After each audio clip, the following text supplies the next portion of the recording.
Ryan Reynolds here from Mint Mobile. With the price of just about everything going up during inflation, we thought we'd bring our prices down. So to help us, we brought in a reverse auctioneer, which is apparently a thing. Mint Mobile Unlimited Premium Wireless. How to get 30, 30, bit to get 30, bit to get 20, 20, 20, bit to get 20, 20, bit to get 15, 15, 15, 15, just $15 a month? Sold! Give it a try at mintmobile.com/switch. $45 up front for 3 months plus taxes and fees. Promo rate for new customers for limited time. Unlimited more than 40 gigabytes per month. Slows full terms at mintmobile.com.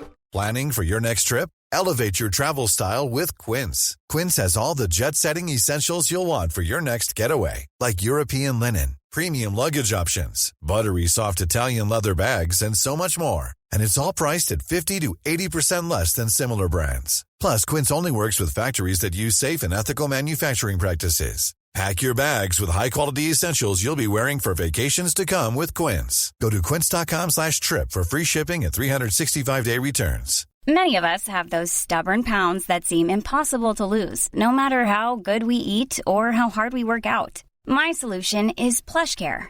PlushCare is a leading telehealth provider with doctors who are there for you day and night to partner with you in your weight loss journey. They can prescribe FDA-approved weight loss medications like Wegovy and Zepbound for those who qualify. Plus, they accept most insurance plans. To get started, visit plushcare.com/weightloss. That's plushcare.com/weightloss.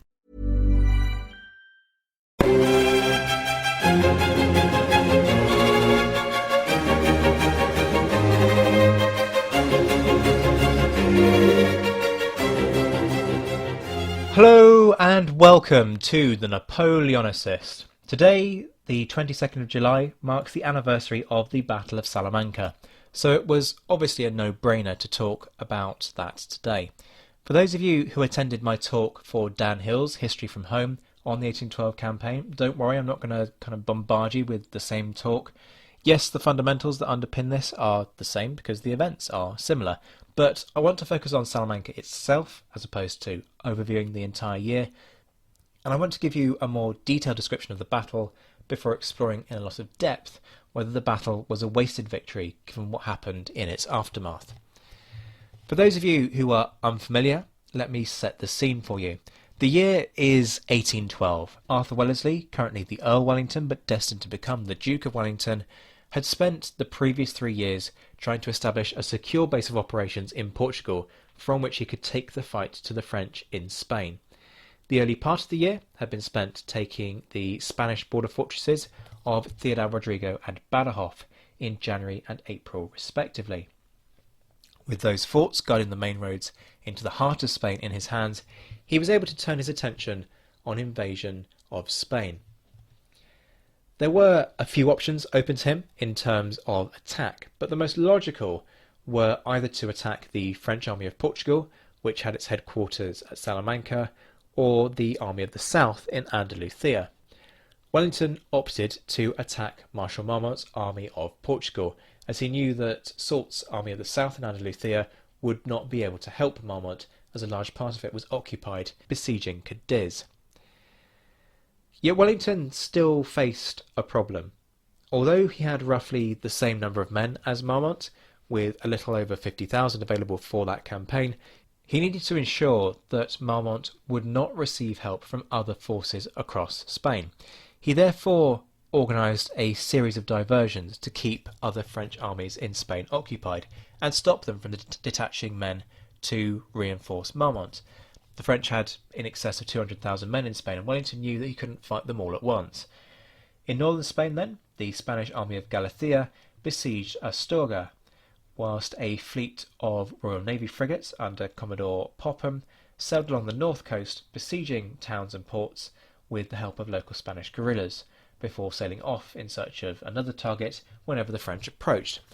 The whole thing worked absolutely perfectly, and the 48,000 strong French army of the north spent the entire summer trying to march faster than a ship could sail. General Suchet's 60,000 men on the east coast of Spain were contained by an expedition under General Maitland, which landed in Catalonia. Unfortunately, Lord Bentinck attempted to use that force to launch a campaign in Italy, and as a result, Maitland's men didn't actually land until early July. But nonetheless, the build-up of troops in Majorca alarmed Suchet enough to stop him from helping Marmont. Finally, Wellington used 18,000 men under Lieutenant General Hill to contain 24,000 men of Soult's Army of the South, with Soult's remaining 30,000 being busy with the siege of Cadiz or being garrisoned around Granada. In addition to that, a Spanish army under General Ballesteros marched across Andalusia, trying to, quite desperately, avoid battle, whilst also creating a diversion. This plan actually worked so well that Soult wrote to King Joseph, Napoleon's brother, who had been installed on the Spanish throne, claiming that he was being attacked by 60,000 of the Allies. Once these measures were in place, Wellington's army crossed the river Agueda on the 13th of June with 45,400 Anglo-Portuguese infantry, and it's worth emphasising the Portuguese involvement there, 5,000 cavalry and 62 cannons. The Allied army caught the French dispersed and forced Marmont to abandon Salamanca. Marshal Auguste Frederick Louis Villers de Marmont, Duc d'Agues, was a very capable commander, as the Salamanca campaign would actually show. Born on the 20th of July 1774 to a noble family, Marmont's service in the French army proved to be long and eventful. By the age of 15, he was a sub-lieutenant in the French army.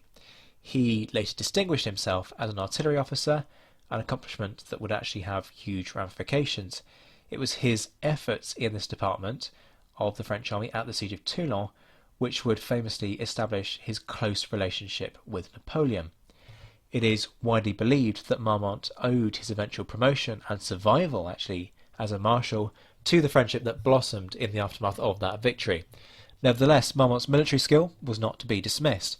Before his posting to the Peninsular campaign in May 1811, Marmont had featured in a number of successful encounters in several countries, including Italy and Egypt. Back to Salamanca, though. The Allied army entered Salamanca, the city itself, on the 17th of June and started besieging the fortified convents San Vicente, San Cayetano and La Merced, which Marmont had garrisoned with around 800 men. The Allied 6th Division, under Major General Clinton, carried out the siege, although since Wellington had underestimated the strength of those forts, he knew they'd been built but didn't realise that they would be quite as formidable as they were, even though they were just fortified convents. The army didn't actually have siege guns or ammunition for the task. An attack on Fort Cayetano on the 23rd of June failed, but the garrison surrendered on the 27th after heated shot fired by the Allies set the largest fort, San Vicente, on fire. Meanwhile, Marmont had collected his army and marched towards Salamanca, hoping to relieve the forts. Wellington left the 6th Division in Salamanca and marched to a place called San Cristobal to block Marmont's path. 2 days later, after some skirmishing, Marmont withdrew. He had seen a pattern emerging when the French tried to attack Wellington on ground of his own choosing. Vimiro, 1808, Talavera, 1809, Bassaco, 1810, Fuente de Onero, 1811.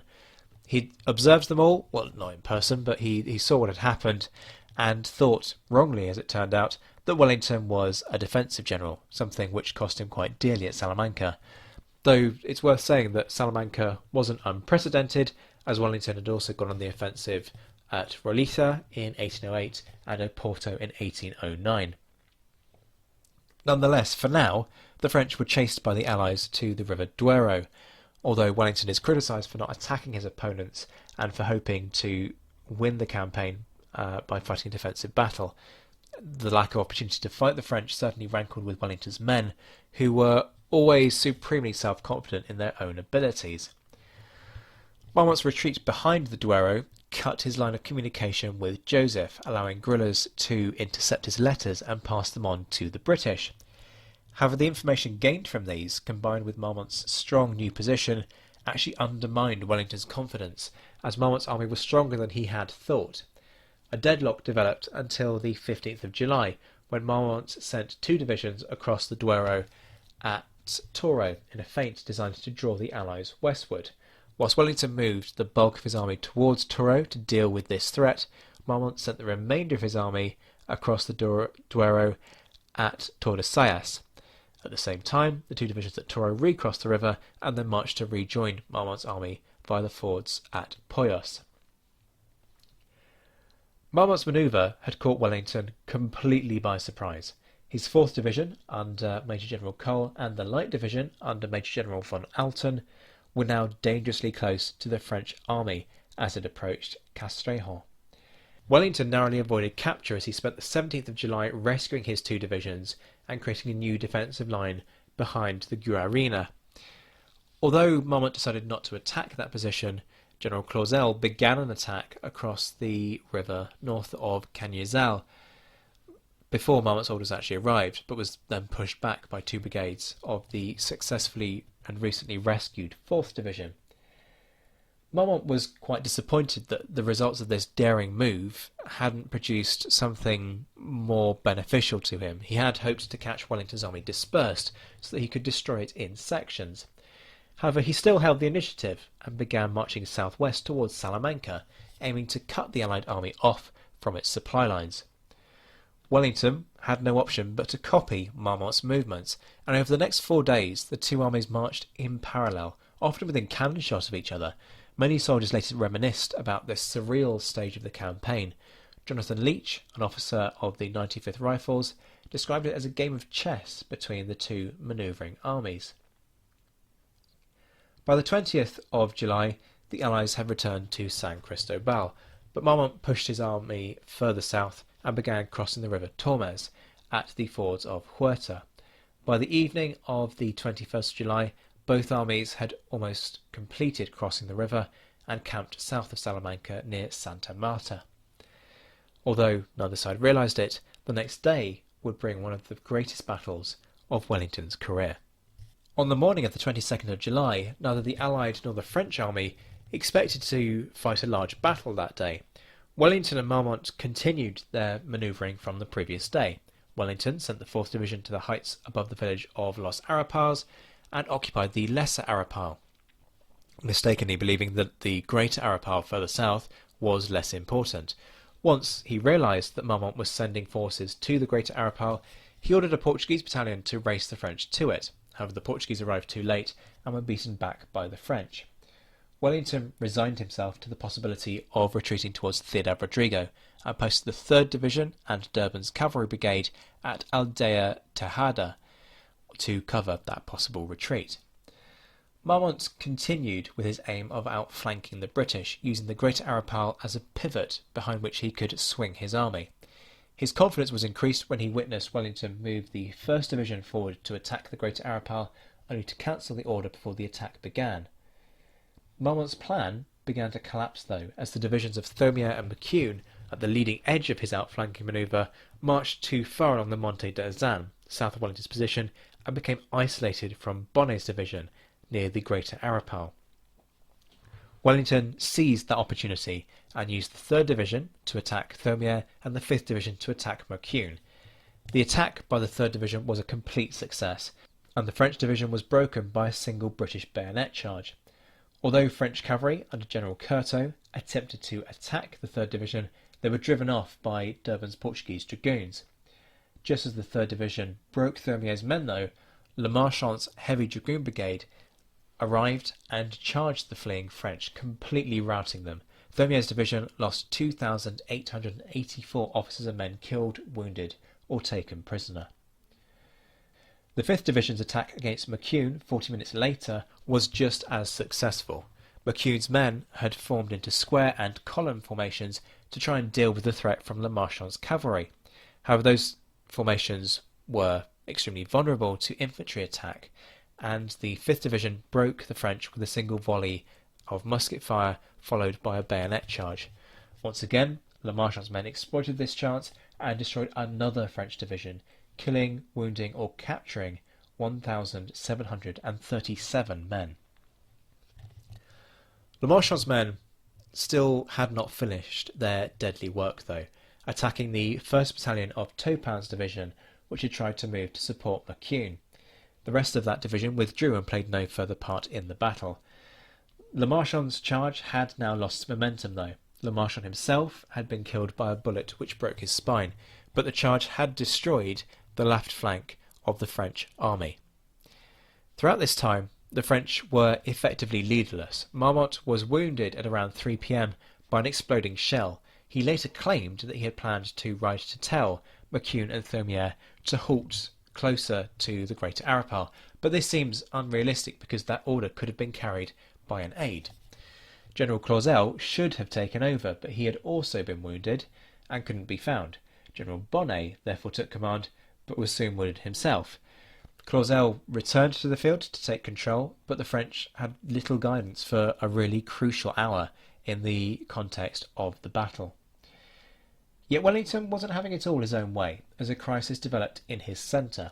He chose the 4th Division, the weakest of the units in the Allied army, to attack Clausel, and used a brigade under Brigadier Pack to attack the Greater Arapal. Both attacks failed, though, as the outnumbered 4th Division found themselves fighting the divisions of Bonnet and Clausel, whilst the terrain of the Greater Arapal caused Pack's attack to stall and was then driven back.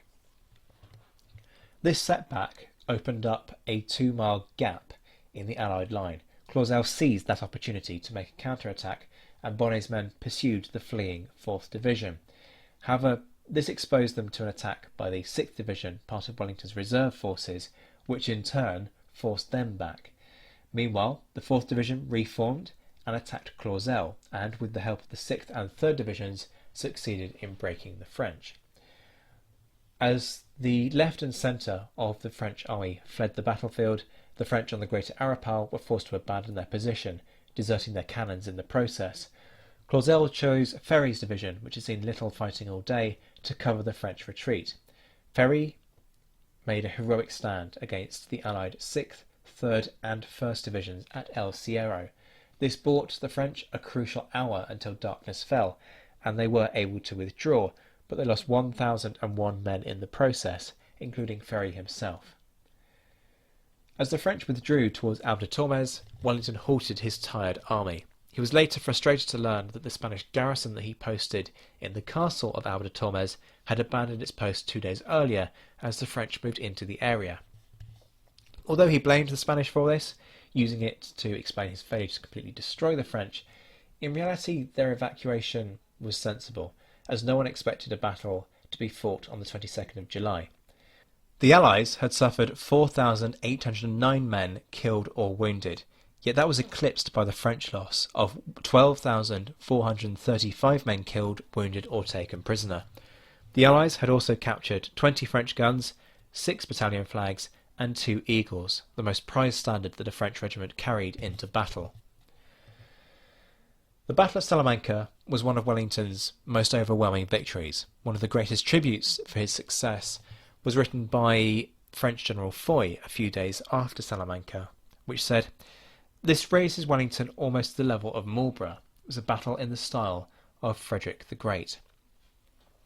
Although Wellington had inflicted a huge defeat on the French at Salamanca on the 22nd, fighting actually continued on the 23rd, as the combined British, Spanish and Portuguese army pursued the retreating French.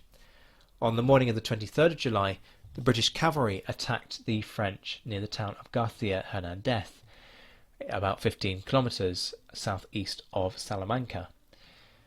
The French cavalry fled as the British advanced, leaving the division of General Foy isolated as it tried to cover the French retreat.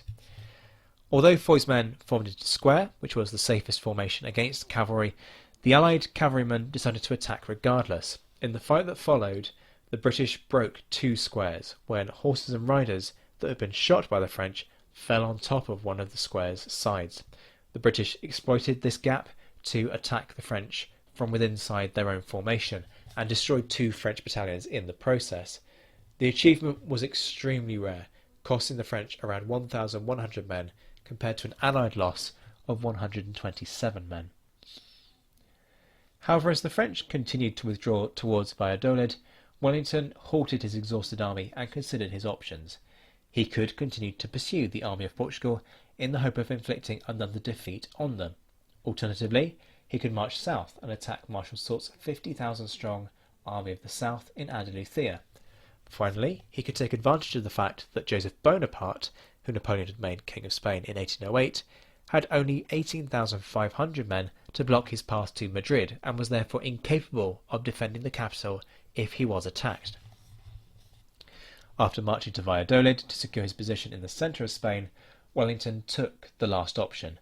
This forced Joseph and a large number of afrancesados, French sympathisers, to abandon the city. These refugees were attacked by guerrillas as they fled towards Valencia, where they arrived on the 31st of August.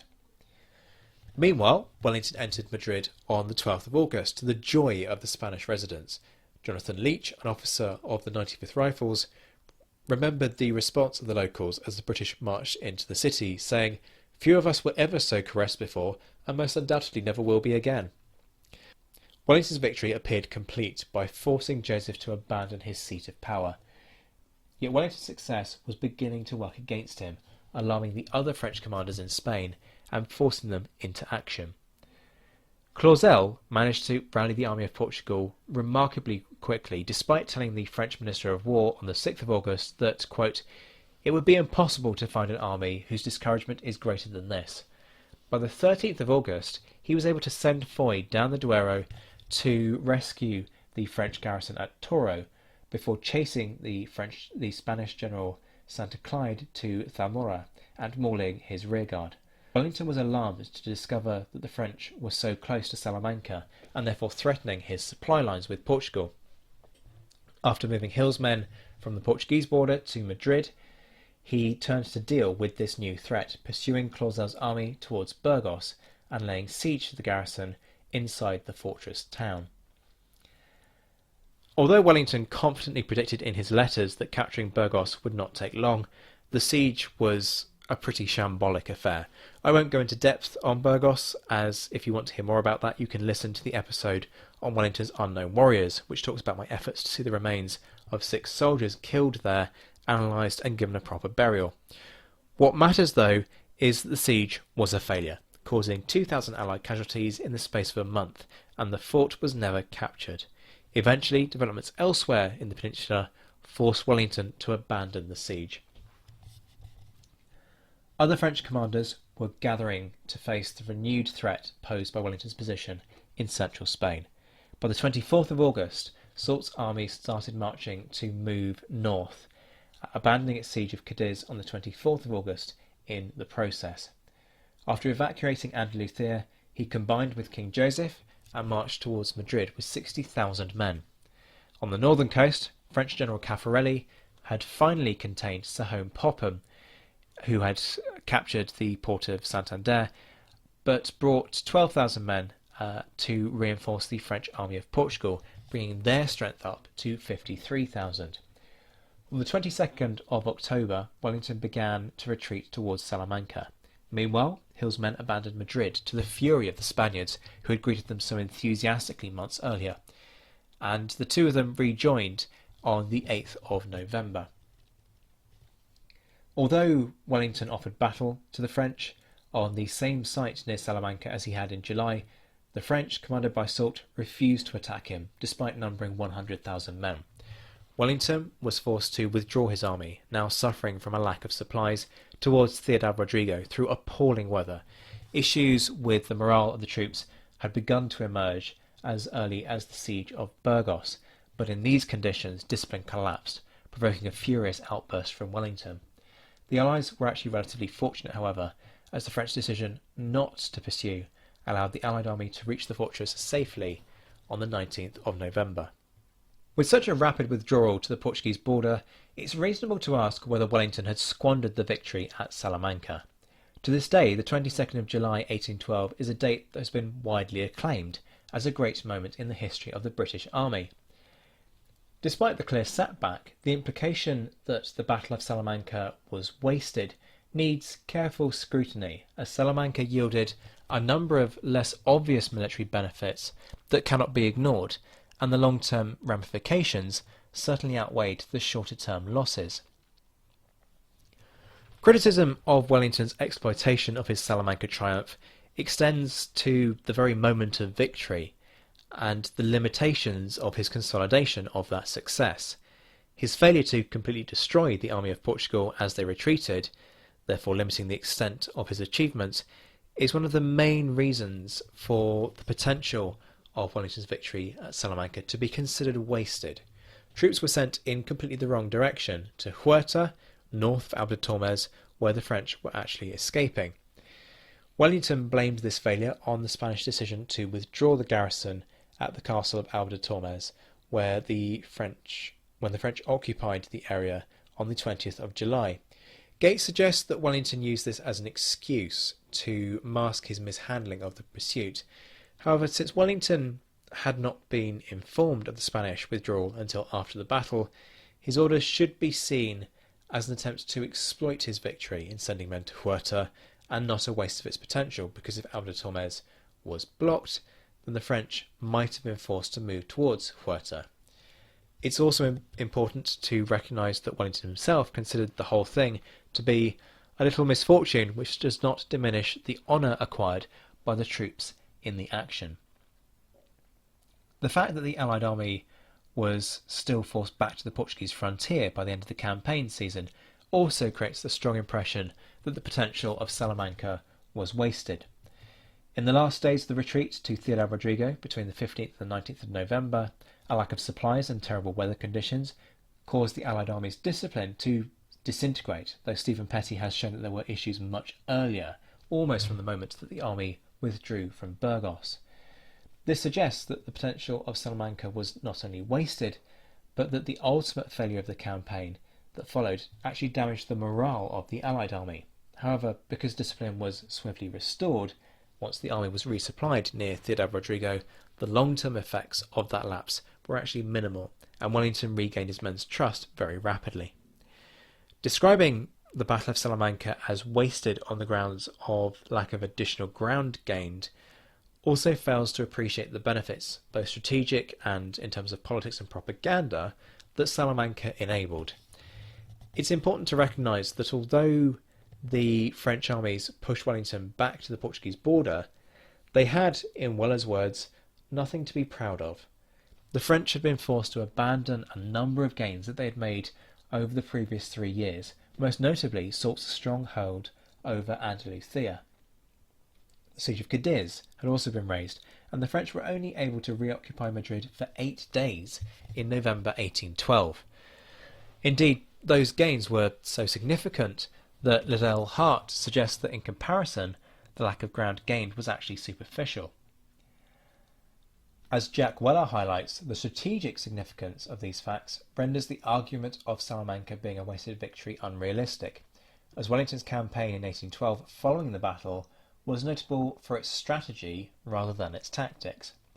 As a huge portion of southern Spain was prized from French control and became a no-man's land, the military potential of this victory was not wasted, even if the Allies ultimately held less ground physically. In fact, the retreat from Burgos was inevitable, really, considering the huge number of French forces deployed in Spain. The French had 200,000 men in the Iberian Peninsula, and, as Gates highlights, it was impossible for Wellington's 73,000 men to resist them if the French abandoned their garrisons and combined to fight him. Wellington often suggested in his dispatches that this problem was amplified by the unreliability of the Spanish troops under his command, as his letter to Lord Bathurst on the 21st of September 1812 indicates, and I'm quoting here, "The worst of our situation is that the Spanish do nothing by themselves. We must have British troops everywhere, and I'm afraid I must be wherever a serious operation is to be carried on." This suggests that whilst Salamanca was not wasted, it could not actually be exploited to its full potential. Another plausible case for arguing that Salamanca was a wasted victory centres on the contemporary beliefs that, after such an overwhelming victory over the French, the Allies would drive the French forces back to the River Ebro by the end of 1812. Harvey suggests that Wellington squandered his advantage by attempting to capture Burgos in an attempt to maintain a steady stream of victories. However, Muir points out that the Duke was faced with a knotty problem which Wellington never satisfactorily solved. Wellington's position in the centre of Spain meant that, with long supply and communication lines with Portugal and Lisbon, he was exposed to French attacks from the north and the south. Wellington was unable to solve this problem until the French had been forced out of southern Spain, but had been unable to take the fight to them there because that would have been exposed himself to attack from the north. As a result, Wellington's ultimate withdrawal to Portugal can be seen as inevitable. Yet, it was the news of Wellington's success against Marmont that compelled Marshal Soult to abandon all of southern Spain in order to help the army of Portugal, therefore solving that problem. The majority of criticism for Wellington's siege at Burgos revolves around its seeming lack of relevance in terms of time and strategy. Lawford and Young argue that one is almost tempted to believe that Wellington began the siege in default of anything better to do, with the siege forming no part of any long-term plan.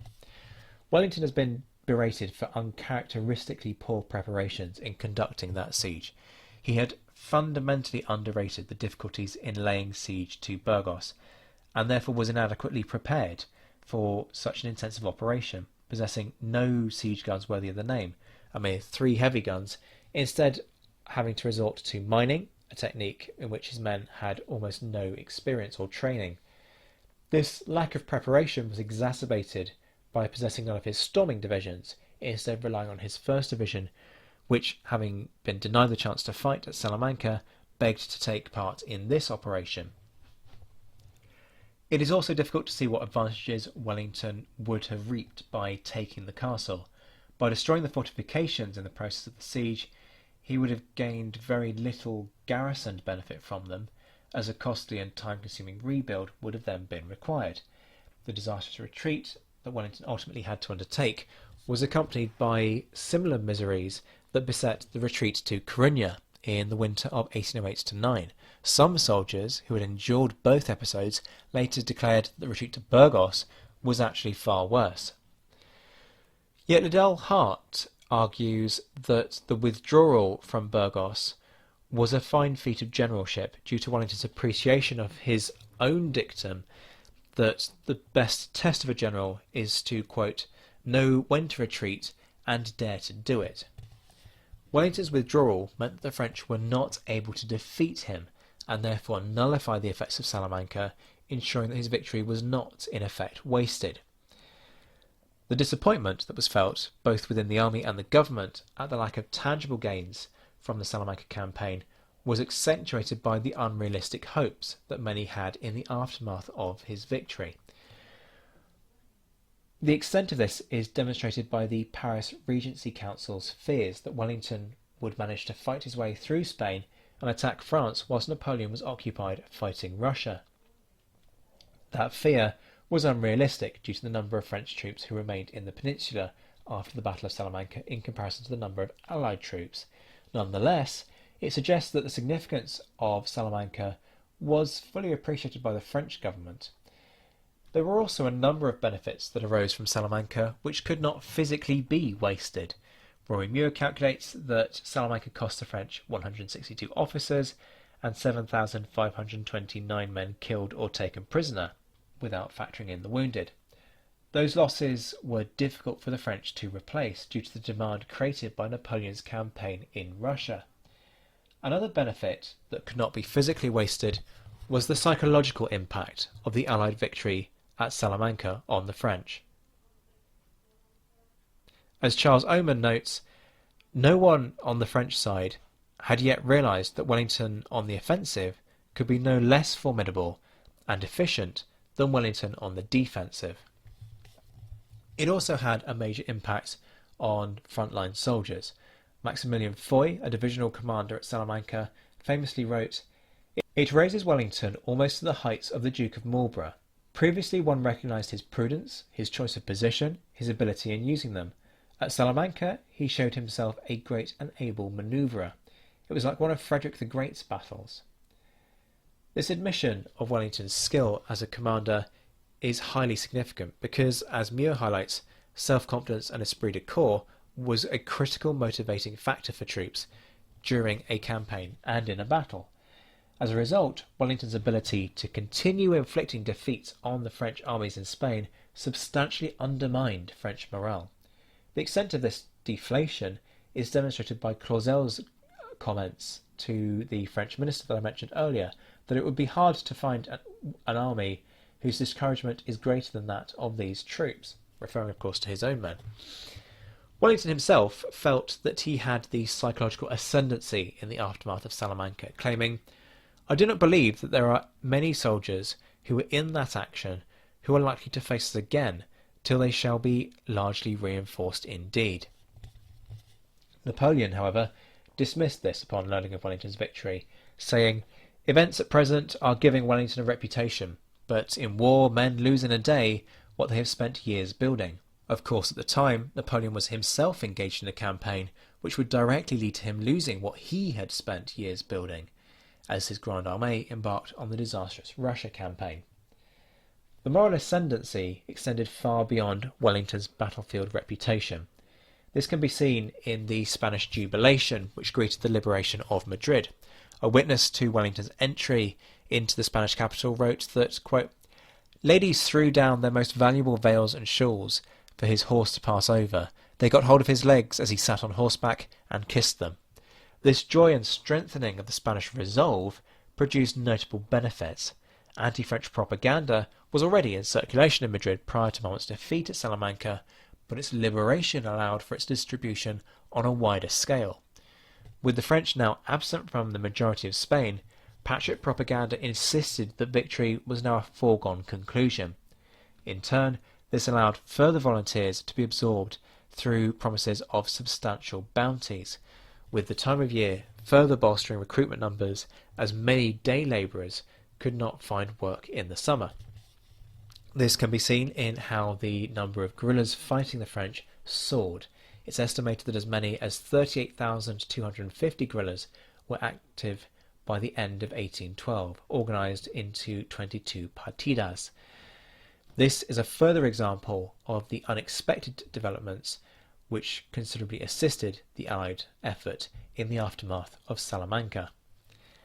The Spanish government had recognised the fact that it was an Anglo-Portuguese and not the Spanish army which recaptured Madrid after 4 years of war, and that the Spanish forces played an insignificant role directly in Wellington's success, and therefore, as a result, they offered him the command of all Spanish forces. However, it must be acknowledged that the Spanish proposal was fraught with problems. Charles Esdale shows how the offer was limited, as the Duke was merely to command the army in the field. He was not allowed to make any alteration to its internal arrangements.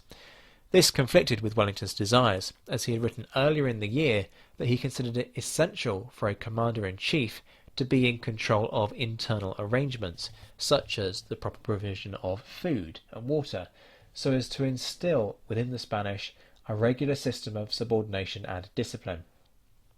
Once we appreciate this conflict, in Esdale's view, the offer may be seen as one more attempt on the part of the Spaniards to manipulate their allies for their own purposes.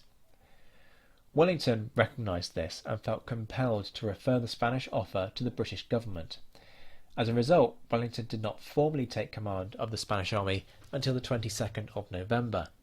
However, by November, the Duke had suffered severe losses, which would make it far less likely that the Spanish Cortes, the Parliament, would make the same sort of concessions that Wellington desired. And yet, and I'm paraphrasing Rory Muir here, the events of the campaign had confirmed the British general in his belief in their necessity.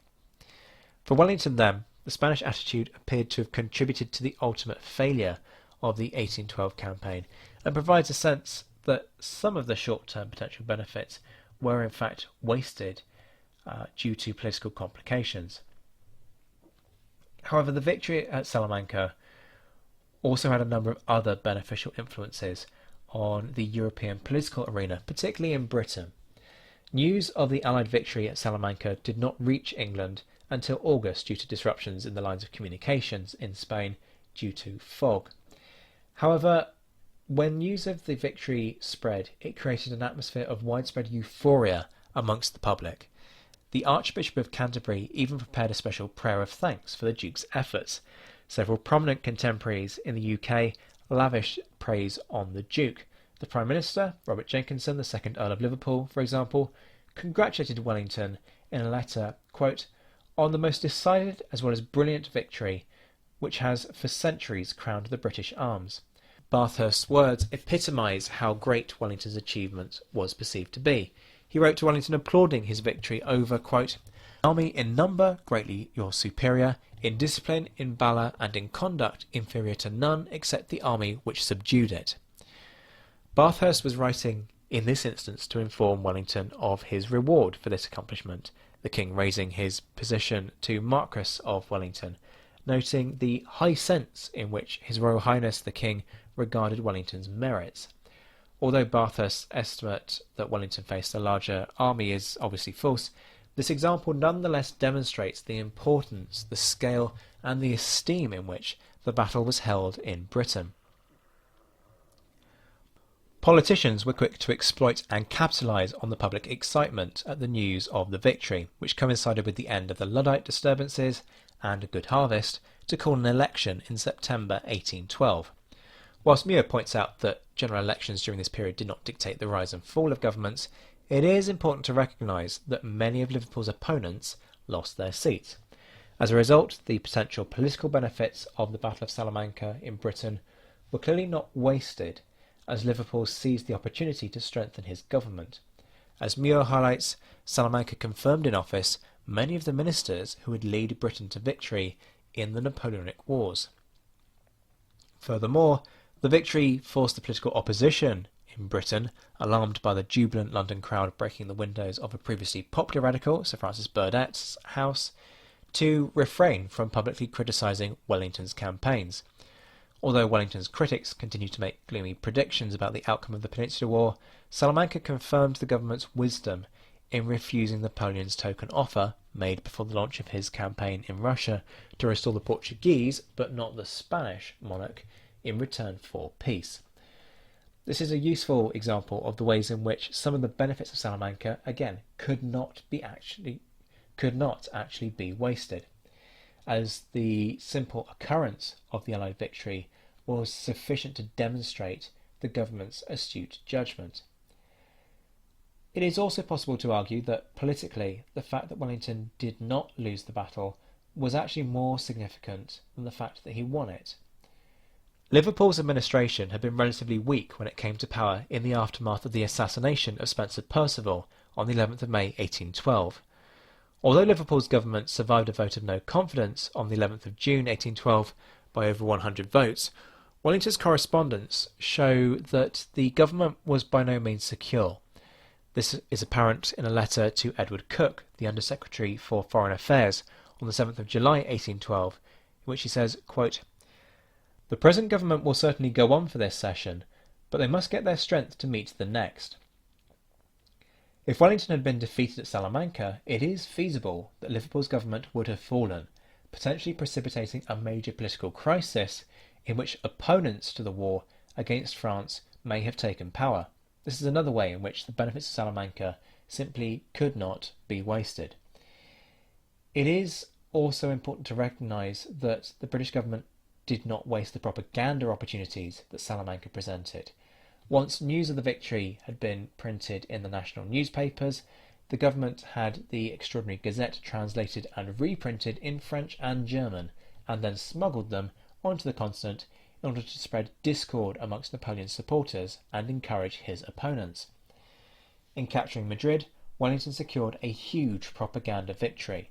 Although the French claimed that Wellington had wished to parade himself as conqueror and liberator of the Spanish capital, their bitter comments were unable to disguise the fact that Wellington had demonstrated the fragility of French hold on Spain.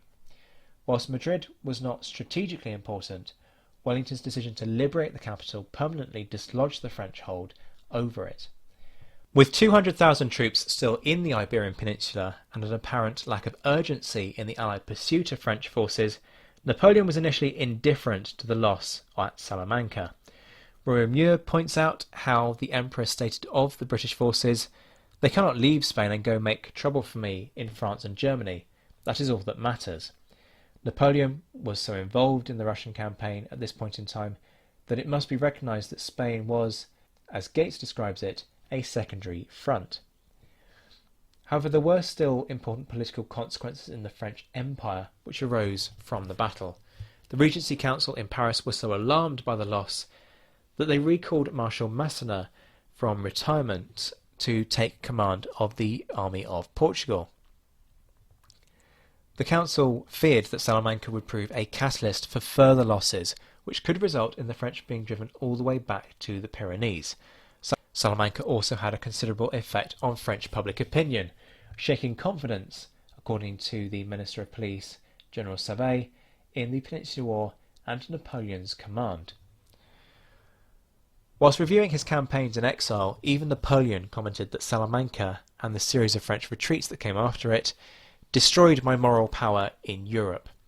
Such was Napoleon's desire to keep Spain under control. In October 1812, he ordered King Joseph to relinquish no territories over which the French had a claim of control, even when it would perhaps have been better to fall back and amass the army. He demanded answers over the debacle at Salamanca, and the return of Marshal Marmont to France in disgrace further displays how keenly the defeat was actually felt. So, on balance, describing Salamanca as a wasted victory is too simplistic. Despite having been pushed back to the Portuguese border by late November 1812, Wellington's victory at Salamanca inflicted huge casualties on the French and demoralised their army. Salamanca forced the French to abandon their hold of southern Spain in a desperate attempt to halt his advance. It was, as Leith Hayes states, a victory which had shaken the whole fabric of French domination to its very base. This is also apparent in the political context. In France, the defeat led to public concern and state intervention into the infrastructure of French forces in Spain, leaving, in Muir's words, the Emperor's Spanish policy revealed in all its nakedness. The Battle of Salamanca also allowed Wellington to secure a propaganda victory in taking Madrid, which boosted the morale of the Spanish and assisted the British government in securing an electoral victory. Wellington's army's achievements in 1812 far overshadowed the setback of the retreat. So what do you think? Was Salamanca a wasted victory? Is there something that I've missed? As you know by now, I'm always keen to hear from listeners and discuss other perspectives. Have your say in the forum at thenapoleonicwars.net or on Twitter. My address is at @ZWhiteHistory. As I mentioned in the last episode, I've been having some technical difficulties, which has stopped me from bringing you some really interesting interviews on the cultural impact of the conflict in Britain and France. As soon as I can get those resolved, I will be bringing you those, as they promise to be, frankly, brilliant. I'm also conscious that some of you would probably like to hear something that doesn't have the British in it. Yes, I do listen to comments that I get, even the scathing ones, and for a little while I've been mulling over a piece on Napoleon's reputation. Admittedly, that's a bit of a hornet's nest. It's a badly kept secret. Actually, it's not even a secret that I'm not a fan of Napoleon, but I do want to be balanced. There are successes that are important to acknowledge, and even though I know that some of the pro-Bonaparte club are going to hate it and scream at me if I don't conclude that he was wonderful, I think it's well worth doing, but it is taking a bit of time to put it together in an appropriate way. I'm also conscious that in a recent poll on Twitter, people asked for more narratives, so we'll be working on some of those for you. So, lots to come, and if you're enjoying the content, it's always helpful if you can spread the word, review the podcast on your preferred platform, tell friends and colleagues, retweet, share, and so on. Your support really does mean a huge amount. I'll be back in August, but until then, I'm Zach White. This has been The Napoleonicist. Take care, my friends. Stay safe. Socially distance where you can. And as always, thank you for listening.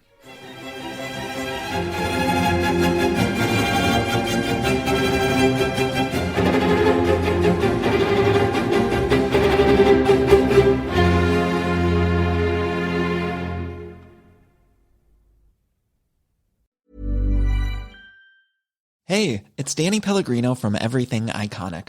Ready to upgrade your style game without blowing your budget? Check out Quince. They've got all the good stuff, shirts and polos, activewear, and fine leather goods, all at 50 to 80% less than other high-end brands. And the best part? They're all about safe, ethical, and responsible manufacturing. Get that luxury vibe without the luxury price tag. Hit up quince.com/upgrade for free shipping and 365-day returns on your next order. That's quince.com/upgrade.